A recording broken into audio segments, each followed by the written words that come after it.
Bienvenidos a todos. Mila esker guztioi hor bestaldean egoteagaitik eta Euskal Herriko Arkitektura Institutora etortzeagaitik behintzat virtualera honetan, ¿está? Como decía, mil gracias a todos por estar y por incorporaros a este ciclo sobre las tres ciudades de la comunidad autónoma, que como sabéis se enmarca, digamos, este ciclo de conferencias en la exposición Iruiri y que, bueno, que si alguno no la ha visitado, pues todavía está en el instituto, en el convento de Santa Teresa, aquí en San Sebastián, y que, bueno, nos encantaría que pudieseis verla para también contribuir con las postales a decirnos cuál es la ciudad que nos merecemos, ¿no? O nos gustaría. Bueno, en el caso que nos ocupa, hoy tenemos a Ismael García Gómez, que nos va a hablar de Vitoria en una comparación, digamos, o en un paralelismo audaz con la ciudad de Roma. Después de la primera conferencia que fue a cargo del profesor Luis Tena, que también proponía, digamos, hablar de Bilbao, pero también a la sombra de lo que es Londres. Bueno, pues nos pareció interesante repetir esta fórmula y Ismael, que es un valiente, pues se ha lanzado, ¿no? Entonces, bueno, en primer lugar, muchas gracias, Ismael, De nada, gracias a vosotros.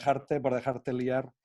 Entonces, brevemente explicaré. Ismael es doctor en Historia Medieval, es arqueólogo y es doctor, profesor y investigador en la Universidad Pública del País Vasco. Participa del grupo de investigación sobre patrimonio construido de la misma universidad y además tiene una empresa que se llama Enclave KST, que se dedica también al registro, documentación e investigación de, bueno, pues patrimonial. Como habréis podido escucharnos, bueno, dentro de los trabajos más excitantes de Ismael está el de haber participado pues, durante 15 años, según me has contado, en el plan director de la Catedral de Santa María de Vitoria, ¿no? Por tanto, digamos, este es un poco el rango de trabajos en el que Ismael participa y, bueno, y gracias a eso, pues es una de las personas que con más fundamento o de las más que fundamento pueda tener para hablarnos de Vitoria, ¿no? O sea que muchísimas gracias, Ismael, por estar hoy con nosotros. A todos los que estáis al otro lado de las pantallas, bueno, podéis ir también haciendo preguntas en el chat, que luego al final de la conferencia, bueno, pues Ismael podrá contestar y tener, si cabe, pues un pequeño debate o charla. En cualquier caso, muchas gracias de nuevo a todos y en especial a ti, Ismael, por estar hoy con nosotros. O sea que cuando quieras. Pues nada, realmente muchas gracias a ti, José Ángel, y ante todo, pues agradecernos infinitamente vuestra invitación al Instituto de Arquitectura de Euskadi, porque bueno, pues este plan al que me habéis invitado al final es un reto, comparar Vitoria con Roma. Roma la he escogido yo, no es que era un tema de alguna forma impuesto, pero aún así escoger una capital europea o internacional con la que comparar Vitoria siempre es difícil, y creo que como se va a poder ver a lo largo de la presentación que voy a hacer, bueno, pues creo que la elección tiene su motivo o justificación, al menos para mí. Espero que al final, cuando llegue el momento del debate y si la gente se anima a chatear, pues tengamos oportunidad de profundizar en lo acertado o no de la comparativa establecida. Y si os parece, empiezo sin más con la intervención. Creo que tengo la pantalla compartida. Si no es así, compañeros, me lo decís, y empiezo con la presentación. Sí, se bueno, ve perfecto. O sea, sí, cuando quieras. muy bien. Sí.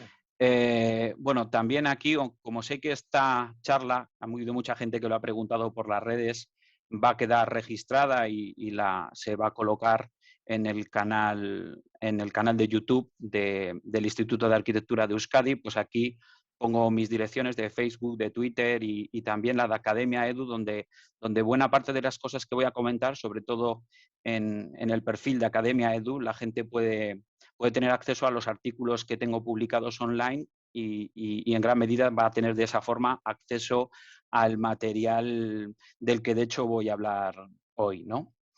Bien, bueno, la primera pregunta que nos podemos, o que yo mismo me hice en su momento, es ¿realmente tienen algo en común en cuanto a urbanismo, Vitoria y Roma?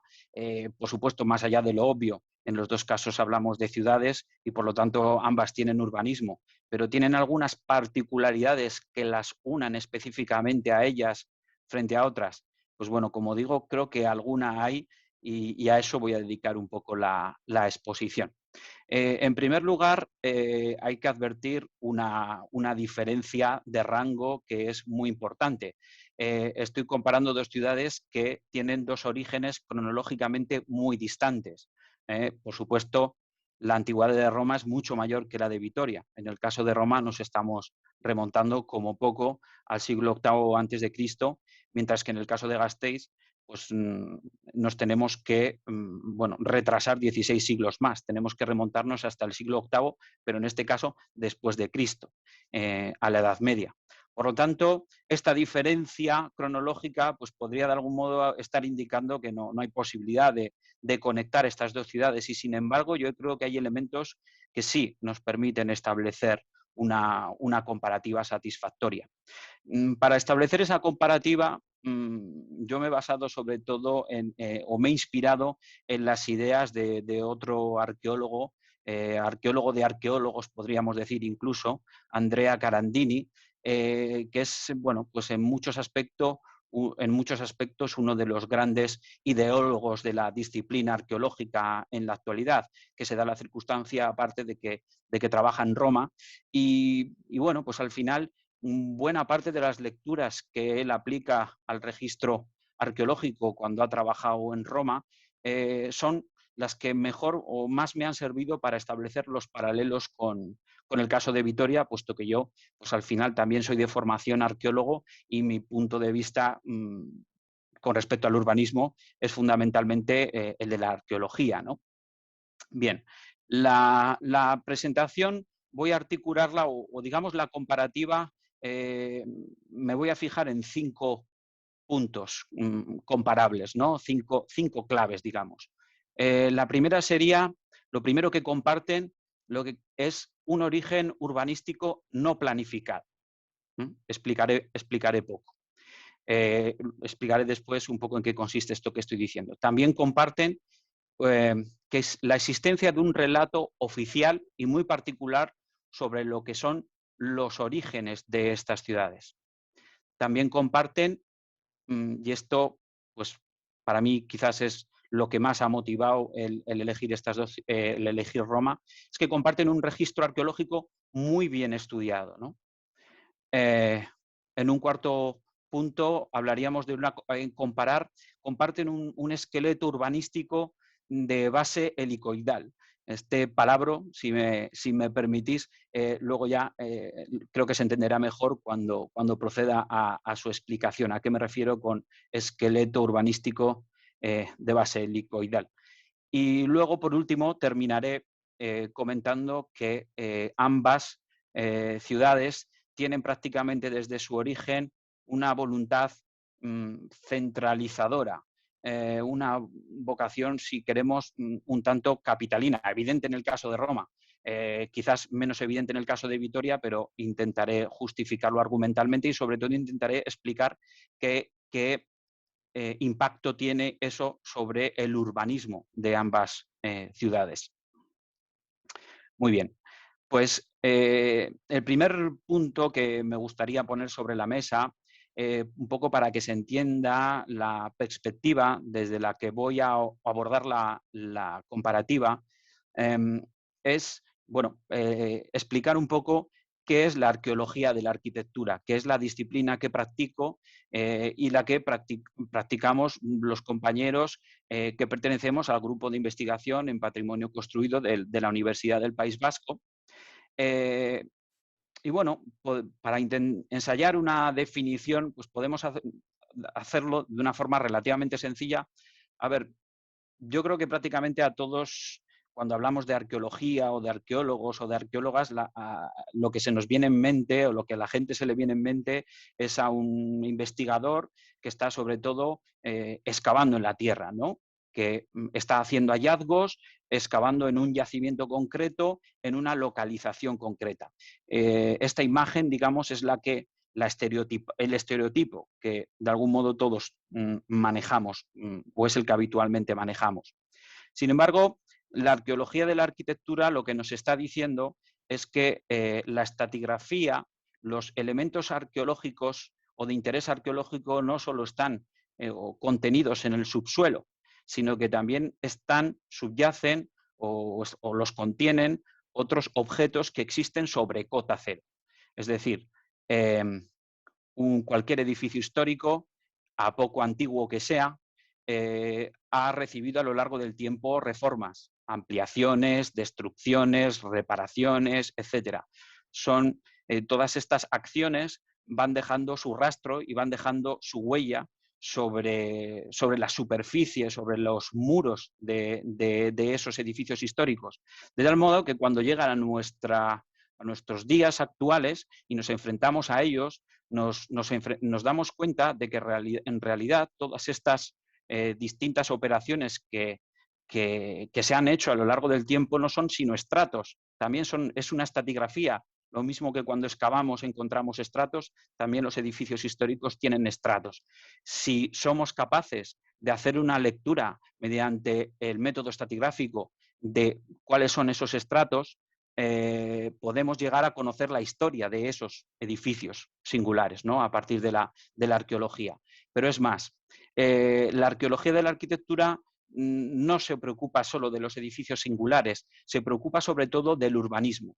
Y cuando hablamos del urbanismo, hablamos incluso de los trazados urbanos, de cómo se teje la trama urbana a lo largo de los siglos. Ya no estamos hablando aquí de edificios históricos, edificios singulares, sino de tomar toda la ciudad como en sí misma, como un yacimiento arqueológico estratificado y legible estratigráficamente, ¿no? En un ejemplo publicado recientemente, pues yo que sé, esta imagen responde al entorno de la ciudad de Londres, donde podemos ver pues, una representación de su época prerromana. Tenemos el Támesis ahí en medio como eje vertebrador. Podemos ver en un segundo estrato cómo aparecen las vías romanas y como en esa estratificación de los trazados viarios, pues poco a poco en un tercer momento, estamos simplificando mucho, pues aparecen nuevas ramificaciones que parten de esas antiguas vías romanas, nuevas ramificaciones que son de época medieval. En definitiva, lo que tenemos cuando analizamos arqueológicamente los trazados urbanos es una especie de juego de los palillos chinos, de tal forma que el arqueólogo o arqueóloga lo que hace es cuando analiza los trazados urbanos y no urbanos también, lo que pretende es dilucidar cuáles de estos trazados, qué calles, qué caminos, qué ejes viarios son los más antiguos, son los básicos, los que se construyeron en un primer momento y cuáles son aquellos que han surgido como ramificaciones con posterioridad. Para hacer una buena investigación de esto, los puntos neurálgicos en los que nos fijamos los investigadores son justo en los puntos donde estos trazados intersecan. Estudiar arqueológicamente estos puntos son los que nos ofrecen un mayor interés para conocer un poco cómo se ha ido tejiendo a lo largo de los siglos una trama urbana. También hay que decir que partimos de una concepción un tanto particular de lo que es urbanismo, en el sentido en que bueno, el urbanismo predominante a lo largo de la historia no es un urbanismo planificado, digamos, hecho desde un poder central o por unos profesionales especialistas, sino que la trama urbana ha ido surgiendo de un modo, si queremos decir, espontáneo, ¿no? Por la propia práctica y el uso del espacio, ¿no? Diríamos que el gesto precede al trazado y que el urbanismo, como digo, es en gran medida espontáneo. Voy a recorrer a un ejemplo, para entender esto, un ejemplo que seguramente pues, todos y todas hemos experimentado pues, cuando circulamos por nuestra ciudad y particularmente en el caso de un parque, por ejemplo, los famosos caminos del deseo, ¿no? Esos atajos que el arquitecto espontáneo o el urbanista, esos urbanistas espontáneos que somos todos cuando circulamos los parques y nos revelamos a trazar o a tardar más en ir de un punto a otro si existe la posibilidad de atajar, ¿no? Y al final del uso y del constante uso de ese atajo se va generando una vereda, ¿no? Esto es algo que hacemos nosotros en los parques, pero que a la hora de los trazados viarios interregionales, regionales y diría incluso intercontinentales, durante siglos han hecho los humanos en sus transhumancias, pero también los animales, ¿no?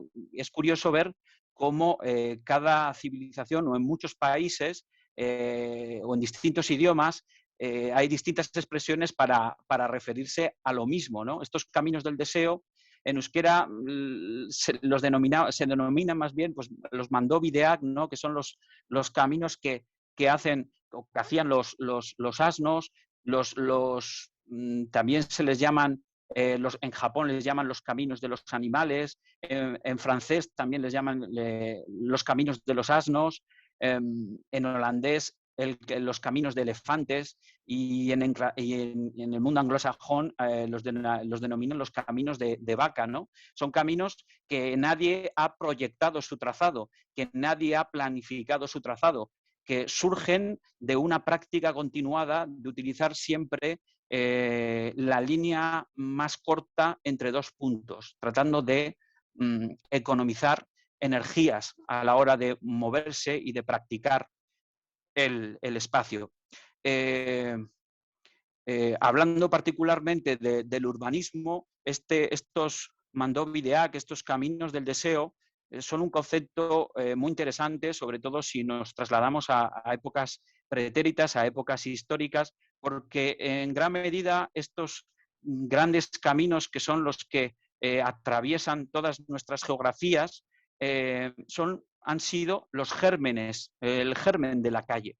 Al final, en muchas calles han surgido simplemente de la aglomeración de viviendas o de lugares de asentamientos en torno a puntos de vías de comunicación que ya existían y que por el puro uso pues, van atrayendo actividad y van generando de una forma un tanto espontánea el surgimiento de un asentamiento, ¿no?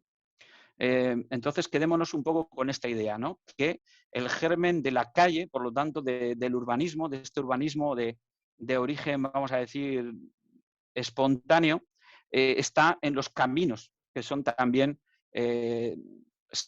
generados por la pura práctica, ¿no? Un ejemplo que quizás resulte visual, este que os propongo en la pantalla, tiene que ver bueno, con la propia Vitoria. Este es un parque que está muy cerca de aquí, de donde vivo, es el Parque de Aranbizkarra, donde podemos ver en una vista de Google Earth, pues yo qué sé, vemos perfectamente el firme de los pasillos diseñados, prediseñados para atravesar el parque, y vemos también, no sé si sois capaces de ver el puntero, de seguir el puntero que estoy poniendo en la pantalla. Si veis el puntero, aquí tenemos uno de estos caminos del deseo que traza la gente de forma espontánea porque quiere ir de este punto a este punto sin tener que dar todo un rodeo, ¿no? Bueno, pues una imagen como esta, de algo que sucede en 2001, nos trasladamos a 2015 y vemos cómo bueno, pues entiendo que desde el ayuntamiento se entiende que ese camino era útil y llega un momento en que se decide que se asfalta, se decide consolidar. Bueno, pues este proceso que podemos, del que este es, pues es un ejemplo muy pequeñito, podríamos trasladarlo a gran escala a muchas de nuestras ciudades, sobre todo a las ciudades históricas. Es decir, volviendo e insistiendo en la idea de que los caminos son los gérmenes, son el germen de las calles. Y claro, llega, digamos, un paso más allá, es cuando se llega a un urbanismo ya diseñado, un urbanismo ya planificado, un urbanismo ya preestablecido desde un orden o un ordenamiento, vamos a decir, más o menos centralizado. ¿Qué sucede? Que este tipo de planificación en el mundo urbano no se presenta nunca puro, sino siempre mezclado, ¿no? Como podemos ver en esta imagen de la planta, también es una imagen de Google Earth de una ciudad actual en Etiopía, donde podemos ver cómo se entremezclan lo que vamos a llamar caminos del deseo, caminos sinuosos, generados por esa práctica espontánea, esa práctica del espacio diaria, insistente, y bueno, pues cómo se combina, como digo, con estos otros trazados, muchos más rectilíneos, podríamos decir, incluso con cuadrícula, donde aquí ya se atisba la presencia de un poder más o menos central, de una planificación que pretende superponerse como una capa de significado nueva sobre el precedente, la precedente trama urbana, que es de ese otro origen, vamos a decir, insistamos, espontáneo, ¿no? De tal forma que vamos a decir que la planificación, el urbanismo planificado en las ciudades históricas está constantemente en diálogo con el urbanismo espontáneo. Y esto es muy importante tenerlo en cuenta para analizar los tejidos urbanos. Y puesta un poco esta base conceptual, pues podemos ya meternos, digamos, pasar y meternos en harina a analizar los casos concretos de Vitoria y de Roma. Esta parte la he titulado Vitoria-Gasteiz y el paradigma de la Bastida medieval. ¿Por qué hablo de la Bastida medieval? Bueno, porque para aquellos que no conozcan Vitoria, yo creo que una imagen vale más que 1000 palabras y esta imagen puede ser bastante representativa, ¿no? En Vitoria, nuestro casco viejo o casco medieval le solemos denominar aquí la almendra medieval y lo hacemos por una razón obvia, sino porque su forma, su contorno, ese corazón de la originario de la ciudad tiene esa forma almendrada, ¿no? Tiene esa forma almendrada, perdón, y esas calles, digamos, trazadas radioconcéntricamente, y que son calles que no llegan a ser nunca rectas, sino que siempre describen un giro bastante pronunciado, son bastante curvas. Pero lo que así a simple vista se nos plantea ante el ojo es la idea de que todo está como muy ordenado, ¿no? Y estamos acostumbrados, o en nuestra mentalidad, no sé si actual, podríamos decir, nuestra mentalidad actual, nuestra mente cuando detecta cosas organizadas, suele sospechar o suele pensar que detrás de las cosas organizadas hay cosas planificadas, hay un orden preestablecido. Y no siempre es así.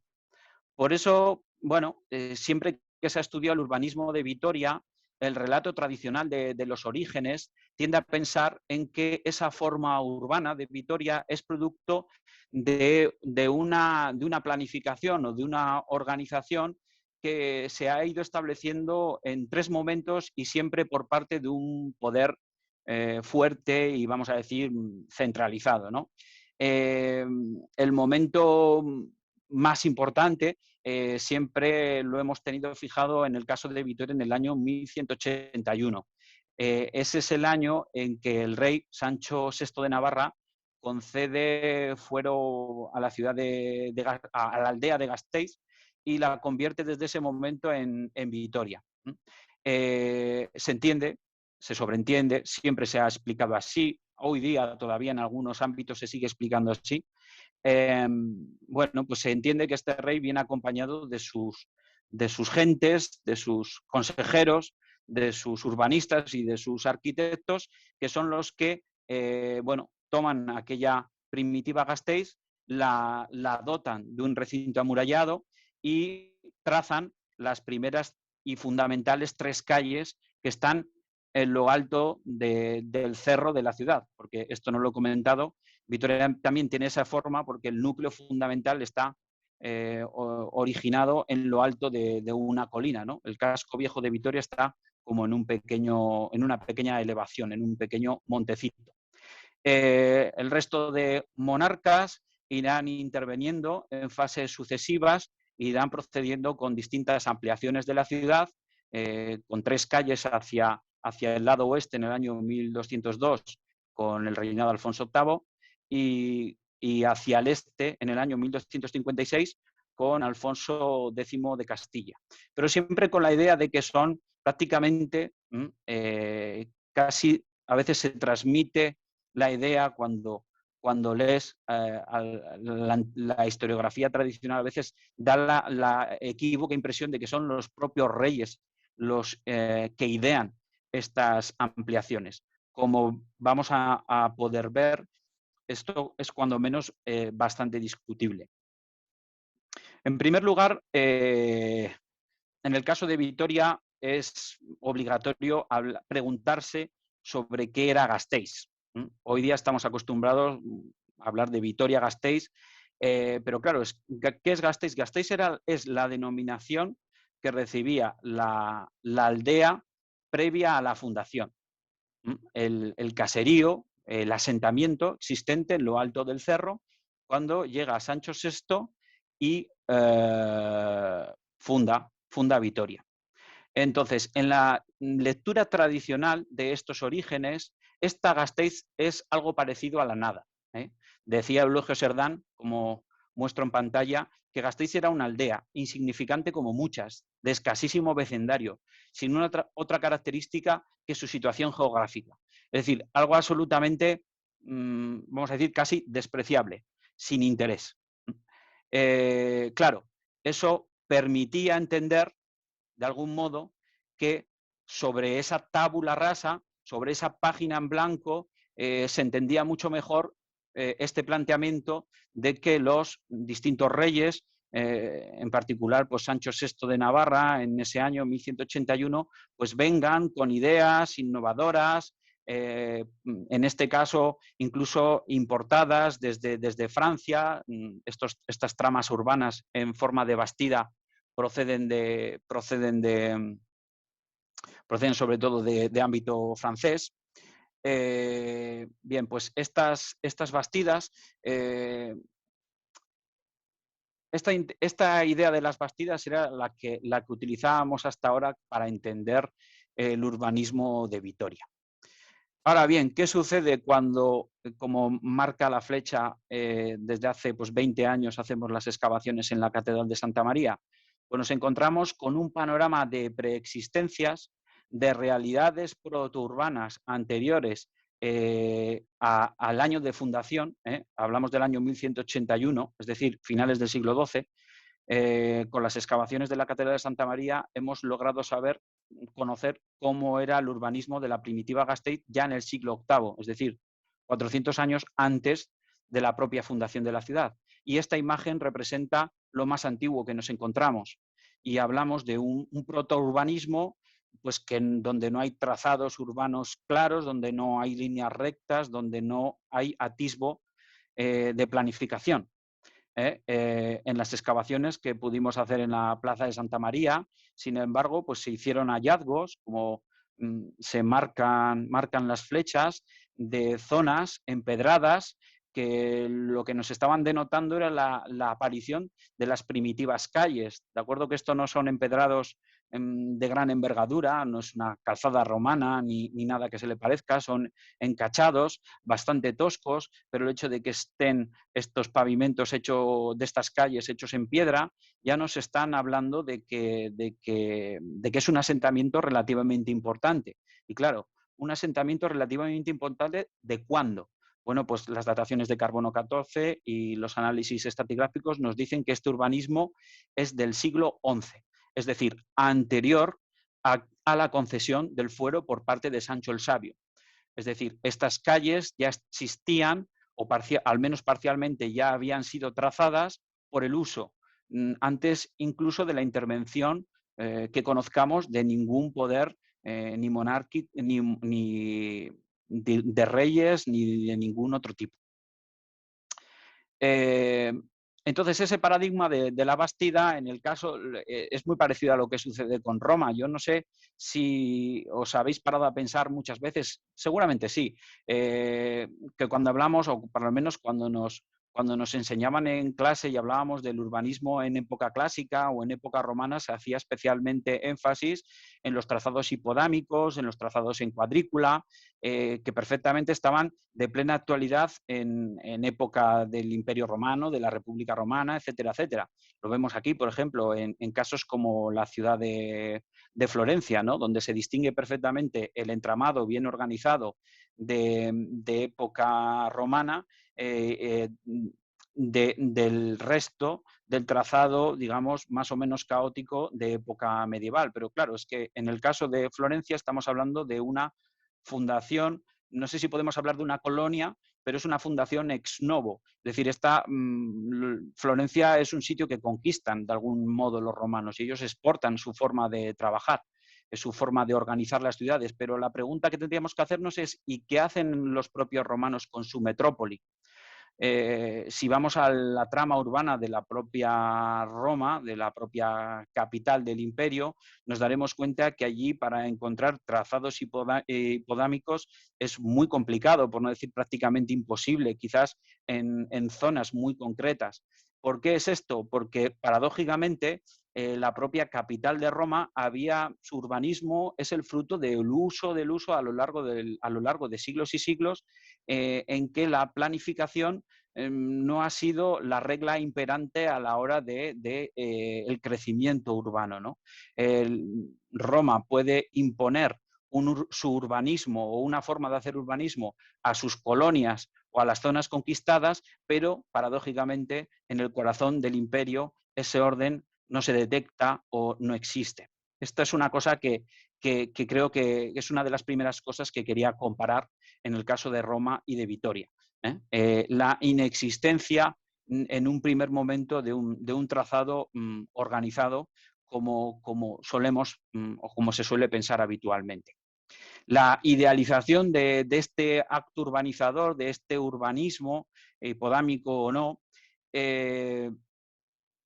tiene que ver también, trasciende también a otros ámbitos y en este caso trasciende a el relato que se hace de los orígenes urbanos de cada una de estas ciudades, porque una cosa es lo que nos dice la materialidad de los hechos urbanos tal como los podemos leer, como digo, en su materialidad, y otra cosa es cómo nos han contado que han sido esos orígenes.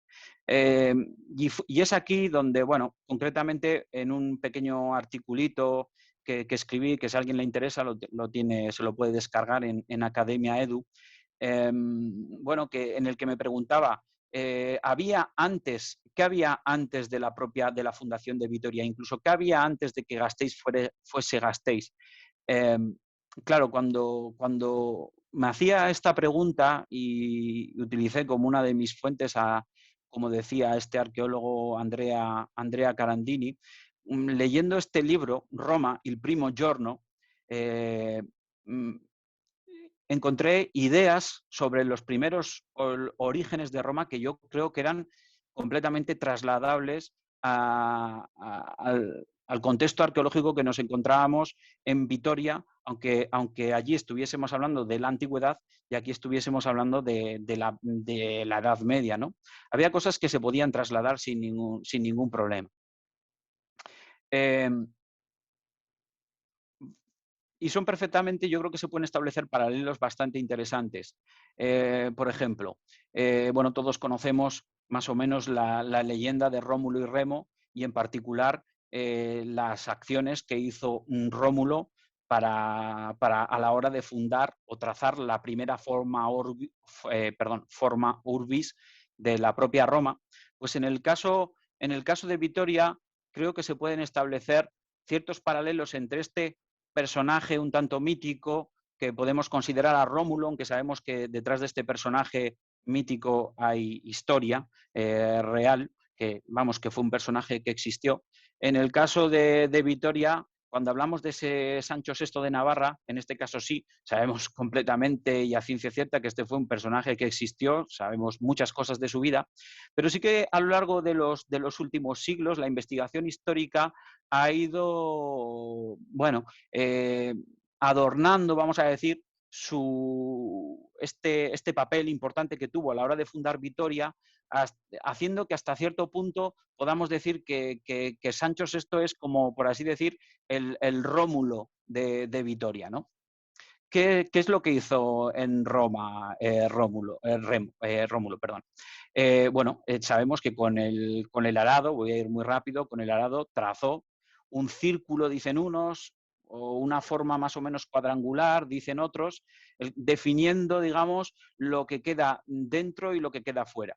Lo de dentro sería la ciudad fundada como Roma. Se estaban definiendo, por así decir, los confines de la capital italiana. Ese surco, con el paso del tiempo, acabará adquiriendo una consistencia material mucho más potente y acabará convirtiéndose en las murallas de la propia ciudad de Roma, o lo que en la terminología clásica se conoce como el pomerio, ¿no? O el pomerium. De esa forma, con ese trazado, con ese surco y la construcción de las murallas, tendríamos la Roma primitiva, ¿no? Originaria, la Roma fundada, la Roma quadrata, ¿no? Que englobaría dentro de sí pues, algunas de las famosas colinas de las cuales sabemos que estaba compuesta originalmente esta ciudad. Dice Andrea Carandini que Roma debía nacer de la nada para que la empresa de Rómulo quedase libre de presupuestos y pudiese consistir en un milagro, la fundación. Esto es muy interesante. Reflexionemos en lo siguiente. El relato sobre los orígenes de Roma se escribió o fue creado en torno al siglo II, siglo I antes de Cristo, narrando unos hechos que supuestamente sucedieron en el siglo VIII antes de Cristo. Es decir, el relato se crea entre 6 o 7 siglos después de los orígenes reales. ¿Qué idea podían tener o qué datos tenían los romanos del siglo I antes de Cristo para poder hablar de cómo fueron los orígenes de su ciudad? Bueno, pues al final lo que hicieron fue mezclar datos más o menos contrastables historiográficamente con otros datos completamente fabulados o, si queremos, en algunos casos con datos que interesaban a la propia oligarquía gobernante en Roma, la oligarquía senatorial, a la oligarquía patricia, que prefería pensar que en lugar de que ellos eran descendientes de simples campesinos venidos a más, preferían pensar que en estos relatos fabulados que ellos sus estirpes procedían de las antiguas estirpes de Rómulo y Remo y de los antiguos dioses, vamos a decir, del panteón clásico. De tal forma que este relato, del mismo modo que el origen del trazado, el por qué se trazó el urbanismo de un modo u otro, tiene una buena parte de construcción historiográfica, no de realidad, sino de construcción historiográfica. En Vitoria es en este sentido donde podemos establecer un paralelo con la obra de Sancho el Sabio. ¿Qué era Gasteiz para muchos historiadores antes de la aparición de Sancho el Sabio de Vitoria? Era prácticamente la nada, una aldea completamente insignificante y sin ningún valor. Partiendo de ese presupuesto, era mucho más fácil presuponer la gran obra constructora y la gran contribución de Sancho VI de Navarra, que al final, como digo, de algún modo fue nuestro Rómulo, ¿no? Fue supuestamente el que mandó trazar las murallas, construir el castillo de San Vicente en la zona sur y construir una primera iglesia fortificada en la zona norte, la primitiva iglesia Santa María, se presupone, y sería también quien mandó trazar las 3 primitivas calles en lo alto del cerro. Como digo, una idea pues un tanto que replica de alguna forma la idea clásica de lo que Rómulo hizo en Roma. De hecho, existe esta imagen que pongo un tanto caricaturizada, existe la idea de que bueno, el documento que concedió este rey en el fuero de 1181, concedido por Sancho VI, como digo, la gente se imagina que Sancho VI estuvo aquí en Vitoria y que hizo prácticamente entrega mano a mano a los gasteiztarras de ese nuevo fuero, cuando el propio fuero, el documento en sí mismo, está firmado en Estella, de tal forma que, vamos, el fuero fue concedido en Estella y no tenemos constancia de que Sancho el Sabio estuviese en Vitoria, aunque lo cierto es que hay que pensar que es muy probable que así fuera. Pero en el caso del fuero no es algo que podamos constatar.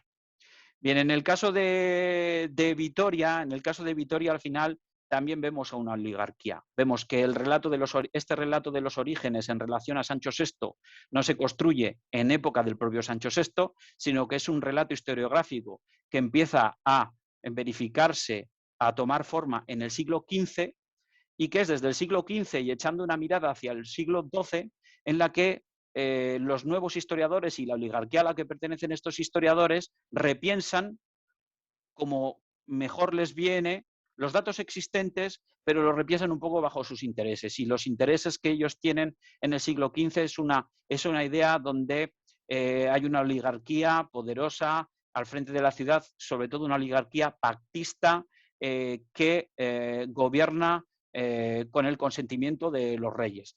No se concibe que pueda haber ningún otro tipo de origen que no sea un origen de este tipo. Claro, este relato del siglo XV se va trasladando de historiadores a historiadores hasta que prácticamente nos ha llegado tal cual al siglo XX. No es que nos haya llegado tal cual, sino que nos ha llegado de una forma ya muy definida en sus partes y una forma a la cual pues, es muy difícil criticar, es muy difícil rebatir. Pero claro, cuando nos tuvimos que enfrentar en las excavaciones de la catedral a la materialidad del urbanismo de la primitiva Gasteiz, pues fue inevitable empezar a que nos entraran dudas y empezar a preguntarnos sobre la verdadera realidad, si esta realidad, este relato estaba sustentado en datos, ¿no? La realidad de los hechos materiales, cuando nos remontamos en los siglos en una excavación, es muy rica desde el punto de vista estratigráfico, pero es muy compleja, es muy difícil de entender. Hay que seguir una metodología muy concreta. Estas son imágenes de la propia excavación en la Catedral de Santa María, que creo que son bastante expresivas de la dificultad que puede tener interpretar estos restos, porque son restos, pues, de los cuales de aquí es muy difícil deducir dónde estaban las cabañas o dónde estaban las construcciones o dónde estaban las calles y sin embargo se puede hacer, ¿no? De hecho, hemos podido llegar a reconstruir imágenes como esta de la primitiva Gasteiz en uno de sus primeros momentos, el momento más antiguo que conocemos de su existencia, que es en el siglo VIII después de Cristo. Esta sería una de sus primitivas cabañas, donde junto a la modestia de estas construcciones me gustaría llamar la atención sobre un hecho, porque en ese fuego, en esa zona donde se está fraguando, se está trabajando con mineral de hierro, se está trabajando con el hierro y se están haciendo herramientas de hierro, que eso nos está dando una nota de que en el siglo VIII aquella primitiva Gasteiz, a pesar de la modesta arquitectura, era un centro industrial en ciernes, ¿no? Bueno, pues esta panorámica que teníamos en Vitoria es muy, muy similar, a pesar del salto cronológico con el que se encontraba en las excavaciones en las pendientes septentrionales del Palatino Andrea Carandini, ¿no? Esto es una visión del siglo VIII antes de Cristo de la colina capitolina. tiene ciertas similitudes, ¿no? A pesar de los siglos, con lo que hemos visto sobre Vitoria, pero sobre todo por hacer énfasis en la cuestión de lo urbano. Aquí no vemos un urbanismo planificado, aquí vemos un urbanismo que va surgiendo de forma espontánea, ¿no? Un asentamiento que va aflorando según bueno, la propia práctica o el propio uso del espacio va pidiendo, donde las arquitecturas incluso templarias, esta es, según las excavaciones arqueológicas, la forma que tenía uno de los templos más antiguos de Roma, el templo de Júpiter Feretrio, que como vemos en el sustrato arqueológico, yo no estuve excavando allí, por supuesto, pero me imagino que los arqueólogos que estuvieron excavando en un primer momento seguro que tuvieron problemas en distinguir si estaban ante una cabaña normal y corriente, quizá una cabaña de jefatura, o ante un verdadero templo, porque la propia materialidad, la ausencia de piedra, ofrece dificultades interpretativas. Bien. Y ahora, profundizando un poco en la cuestión de los trazados urbanos, recuperando un poco lo que comentaba al principio, y hablando, profundizando en la cuestión de la materialidad del hecho arqueológico, vamos a hablar de los trazados de la primitiva ciudad de Gasteiz. Yo, para mi tesis doctoral, a lo largo del trabajo de mi tesis doctoral, me di cuenta de que el urbanismo de Gasteiz en realidad se estaba organizando en torno a una hélice, que es esta que tenemos en la imagen, una hélice de tres, vamos a decir, de tres brazos, que tendría su centro en el entorno de donde está la iglesia de San Vicente, antiguo castillo San Vicente. La catedral de Santa María estaría un poco más en la zona norte. Este centro, presupongo, en mi tesis, ahí lo explico, no voy a abundar aquí en esa idea, ahí lo explico el porqué.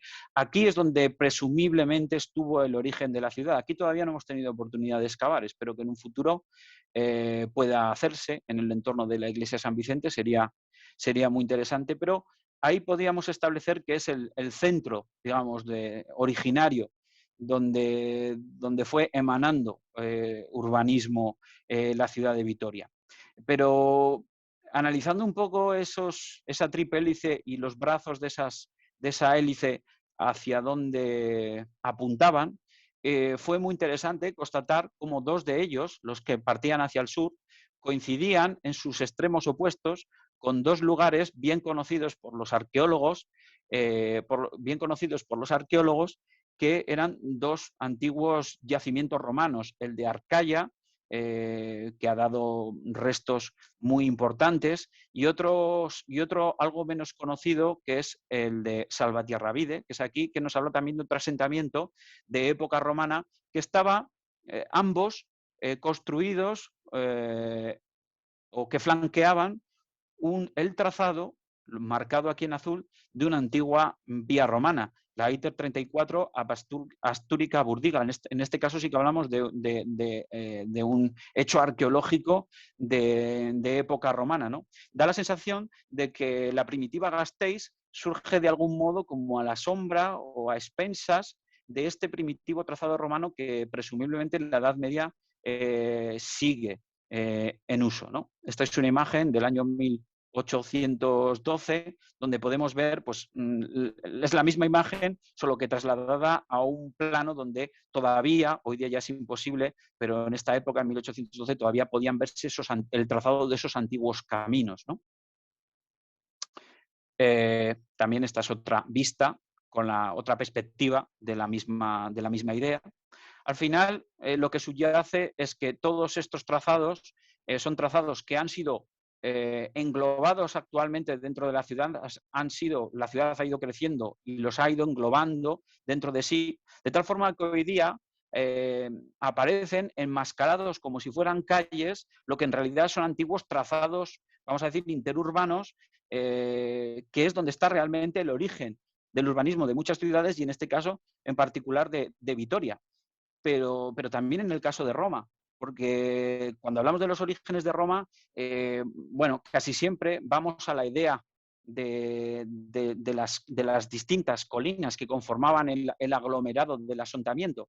Pero hay que decir que cuando estos distintos asentamientos que se encontraban cada uno en una de las distintas colinas empiezan a a coagular, empiezan a amalgamarse urbanísticamente, esa amalgama, esos lugares de encuentro común, que son los que hacen de esa Roma un algo único y unificado, en realidad surgen en torno a los caminos que están en el fondo de los valles que hay entre esas colinas. Y ese fondo de los valles particularmente están, por supuesto, recorridos por importantes vías de comunicación de época que tienen su origen en época prehistórica y que en el caso de Roma, por hablar de las dos fundamentales, son por un lado, y aquí lo he marcado en azul, la vía Salaria y, por supuesto, la gran y afamada vía Apia, que es la que he marcado en rojo. Vemos también, de algún modo, cómo, salvando las distancias, se observa de nuevo esta hélice, como en el caso de Vitoria, es el encuentro de tres caminos, lo que nos lleva al punto donde realmente empezó todo, ¿no? De hecho, en el caso de Roma, bueno, este punto de encuentro coincide con el foro Boario, ¿no? Que es un foro, si no me equivoco, el más antiguo de la ciudad, ¿no? Podríamos decir que aquí empezó el Big Bang de esta ciudad. Pues como vemos, este origen urbanístico basado en primitivos trazados interurbanos asumidos poco a poco por la ciudad, son también un hecho que comparten tanto Vitoria como la propia Roma.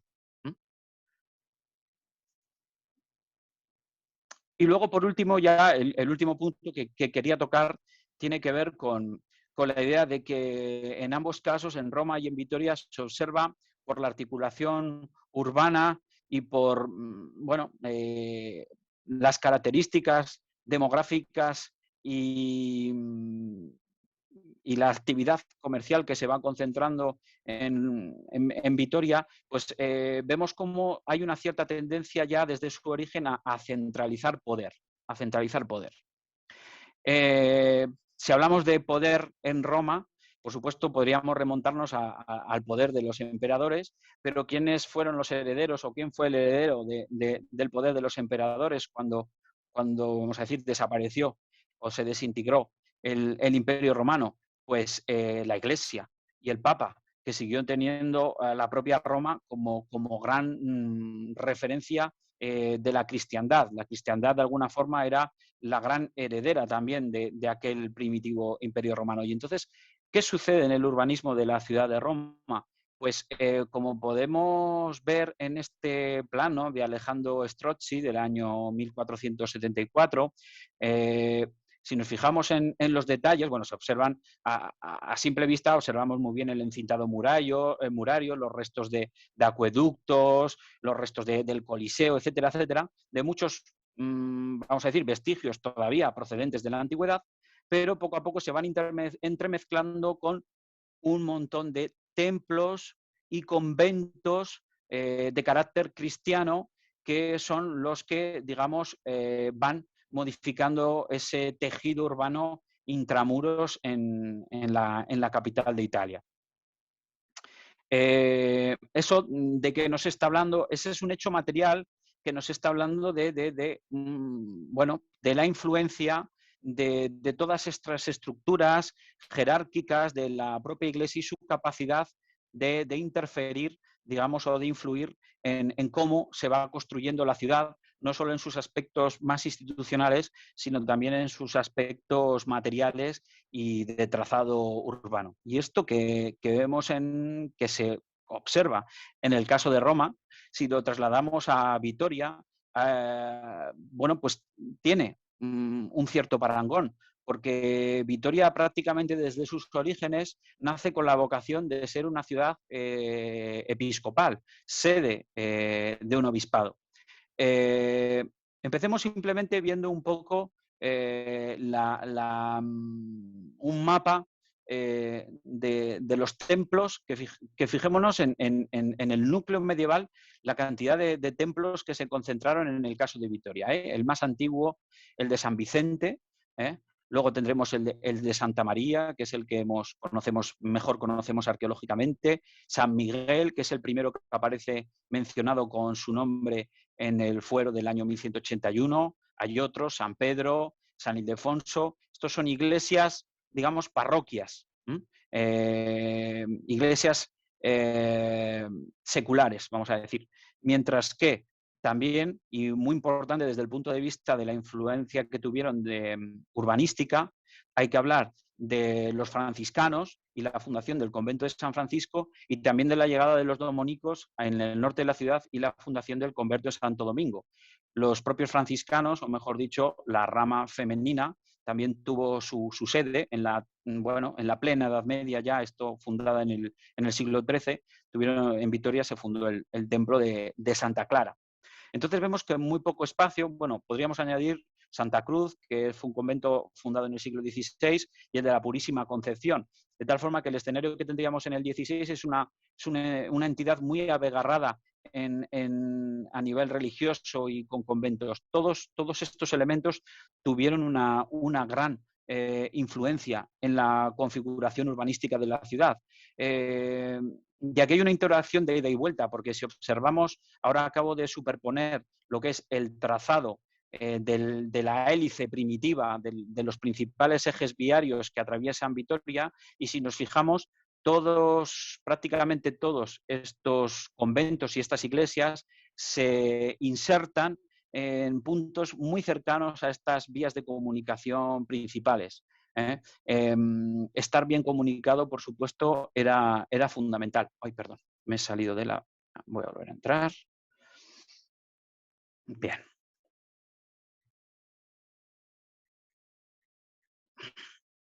Ya casi he terminado.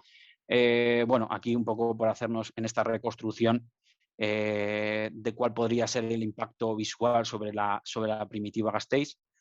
Pero más importante que los propios conventos, y puesto que hemos investigado en Santa María, pues es comentar que Santa María, que se convirtió en catedral en tiempos relativamente recientes, en el siglo XIX, el hecho de que fuese catedral tan tarde no significa que la propia Vitoria y la Catedral de Santa María no pretendiese ser una sede episcopal de muchos siglos antes. De hecho, muy cerca de lo que es Vitoria, bueno, no, hoy día el pueblo de Armentia forma parte casi integrante del urbanismo vitoriano. Pues en esta aldea de Armentia sabemos que entre el siglo IX y el siglo XI fue realmente la sede de un episcopado, de un obispo, que tiene este obispado tiene una gran relevancia y significación en la historia de Euskadi, porque fijémonos en la extensión de la circunscripción que quedaba bajo el dominio de este primitivo obispado. El obispado de Álava englobaba buena parte de Vizcaya y una parte, diríamos, no menos importante de lo que era Guipúzcoa. Por lo tanto, estamos hablando a la altura del siglo IX, del siglo X, de una entidad de carácter religioso con un gran dominio que lo que hacía era proyectar de alguna forma, hablarnos de la importancia de la llanada alavesa y de Armentia y de Gasteiz, que nacía prácticamente a la sombra de esta Armentia, su proyección sobre el resto de Euskadi. Proyección que no hay que limitar solo a lo religioso, hay que pensar que también entre los siglos IX y siglo X existió una entidad conocida como el Condado de Álava, bajo el dominio de varios condes, que bueno, también compartían prácticamente esta misma circunscripción episcopal. Buena parte de Vizcaya y buena parte de Guipúzcoa quedaban dentro de este episcopado. Todas estas circunstancias hacían que la centralidad de la llanada alavesa y la centralidad de Vitoria dentro de todo este panorama pues fuese creciendo con el paso de los siglos. Los propios franciscanos, cuando vinieron a fundar a Vitoria, no hicieron una fundación cualquiera, fundaron la sede principal de la custodia franciscana, la llamada Custodia de Vitoria, que estaba compuesta por el resto de todos estos conventos que podemos ver en la imagen. Estaban bajo su tutela los conventos de Santander, el de Bermeo, el de Medina de Pomar, el de Frías, el de Miranda de Ebro, el de Pamplona y el de Sangüesa, esto es algo más tardíamente, pero que de alguna forma nos da idea hasta qué punto se proyectaban los poderes desde Vitoria hasta zonas de nuestro entorno no necesariamente tan inmediato. En el siglo XVI constatamos cómo del convento de Clarisas de Vitoria es de donde surgen las fundadoras que van a diseminar, digamos, la semilla de las clarisas en otras ciudades de nuestro contexto inmediato. Y ya como ultimísima idea, me gustaría llamar la atención sobre uno de los ejes viarios y más importantes en Vitoria, tanto que estamos hablando de la calle mayor de la primitiva aldea de Gasteiz, que estaría en la zona superior de la colina. Esta calle mayor, curiosamente, no se llamaba calle mayor, sino calle de las pescaderías. ¿Y por qué? Porque obviamente se comerciaba con pescado. Pero claro, es muy llamativo y en las excavaciones de la Catedral de Santa María hemos podido constatarlo también. Se han hecho hallazgos de muchas clases, tipologías de pescado procedentes no de los ríos del Zadorra o del entorno alavés, sino que proceden de la costa, procede de los puertos cantábricos, de los de Euskadi e incluso más allá. Sabemos que la nobleza alavesa, en gran medida, Vitoria recibe muchísima población, o sea, es decir, de nobles que migran desde sus localidades originarias, como puede ser Bermeo, como puede ser Lekeitio, como puede ser Bilbao, que se asientan aquí y precisamente uno de sus puntos de atracción es el comercio del pescado. Da idea de como si Vitoria en este sentido fuese un centro de negocios a este nivel muy importante, a pesar de la distancia con la costa.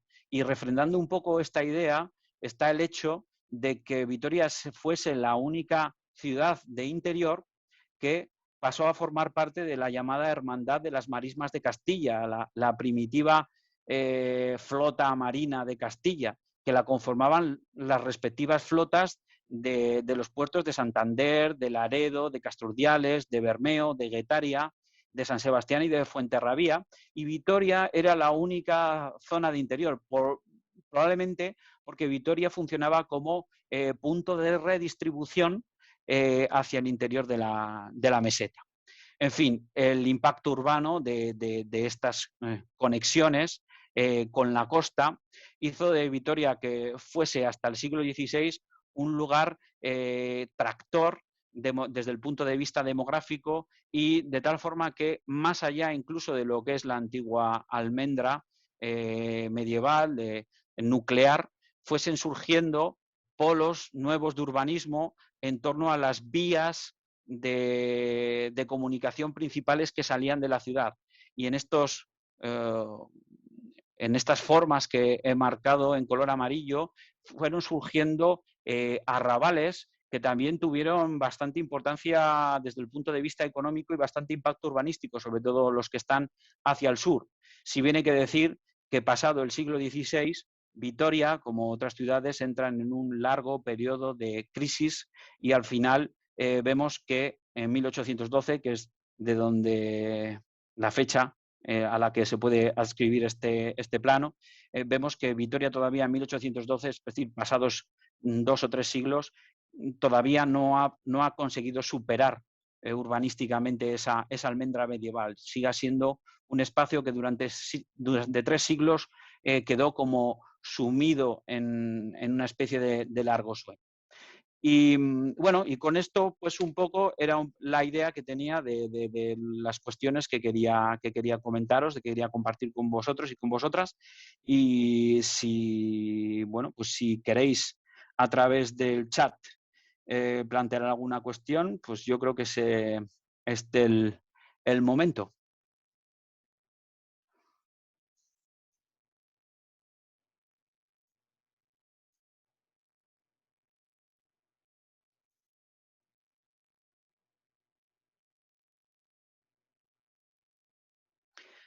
Un titular que resuma lo que puede acercar Vitoria y Roma. buena pregunta. Pues un titular, a ver qué pienso un poco.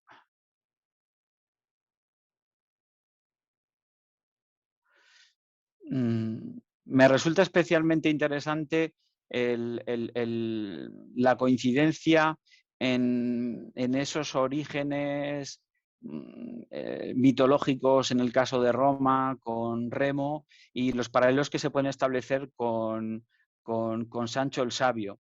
Entonces, pues, no sabría decir. A ver.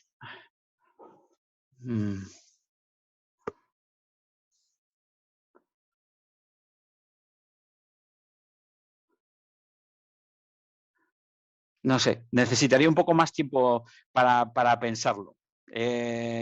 Os daré el titular en unos minutos. Necesitaría pensarlo un poco más. ¿Alguna preguntilla más? A ver si veo aquí en el chat. Mientras si eso voy pensando, mientras si a alguien se le ocurre hacer alguna pregunta, yo voy pensando algún titular.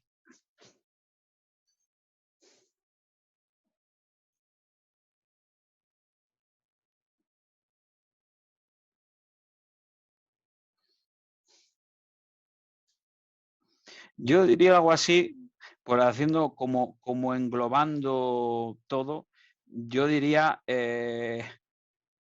algo así como Vitoria, la Roma vasca o algo así.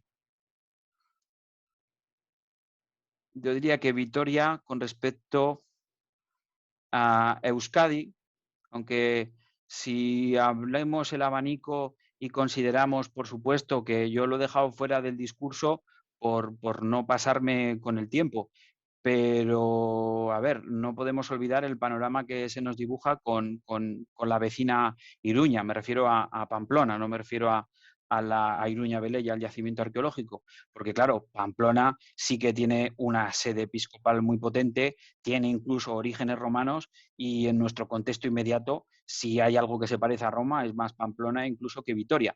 Pero si consideramos, digamos, las tres capitales que van a formar parte un poco del ciclo de charlas en el que se inscribe esta que estoy haciendo, pues yo creo que sí que podría decirse que Vitoria es la Roma vasca, ¿no? Por así decir.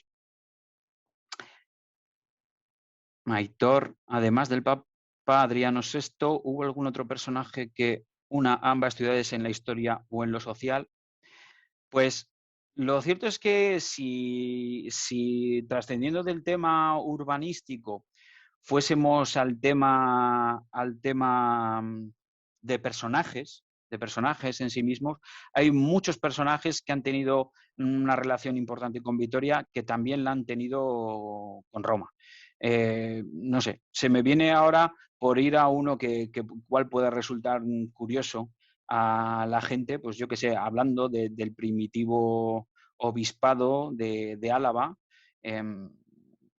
El primitivo obispado de Álava se fundamentaba sobre todo sobre un tipo de liturgia muy particular, que era una liturgia distinta de la romana, que era la liturgia hispánica, que de hecho los obispos del momento tuvieron que ir a defender a Roma en varias ocasiones, porque desde Roma se quería imponer una liturgia única para todo, bueno, vamos a decir, todo el territorio europeo y sin embargo, pues en nuestro contexto, en el contexto del obispado, del primitivo obispado de Álava, se quería seguir con el antiguo ritual y eso hizo que varios de los obispos de la sede episcopal alavesa emprendiesen viaje que ahora mismo es que no me acuerdo muy bien del nombre del obispo que lo hizo, pero el viaje es bien conocido y hay muchos detalles al respecto, es muy interesante.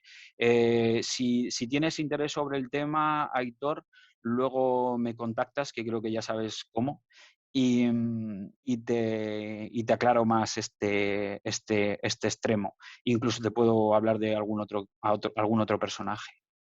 ¿Alguna preguntita más?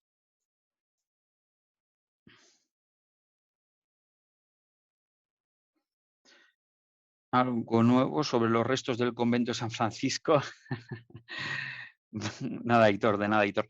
Pues sí, bueno, los conventos de San Francisco siempre una cosa que se puede hablar para el caso de las excavaciones en la Catedral de Santa María y que es extensible yo creo que a cualquier excavación arqueológica, es que cuando se está excavando, en el momento de excavar se hacen hallazgos sin duda interesantes, pero los verdaderos hallazgos suceden a posteriori. Es decir, cuando los arqueólogos y las arqueólogas tenemos tiempo de revisar todo el material y clarificar un poco todas las planimetrías y todo el material que hemos registrado y ver realmente ante qué realidad nos encontramos. Y en el caso de San Francisco, de las últimas excavaciones que se han hecho, en las que se encontraron restos del pórtico, del primitivo pórtico medieval, del cual no han trascendido, que yo sepa, imágenes de ningún tipo.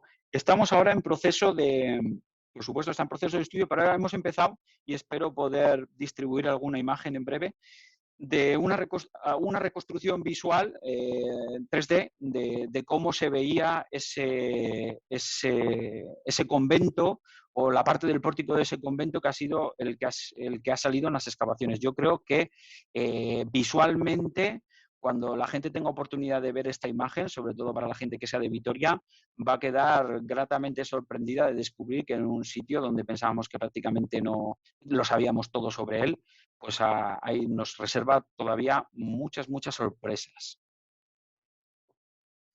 ¿Alguna pregunta más? Hombre, Alfredo, saludos.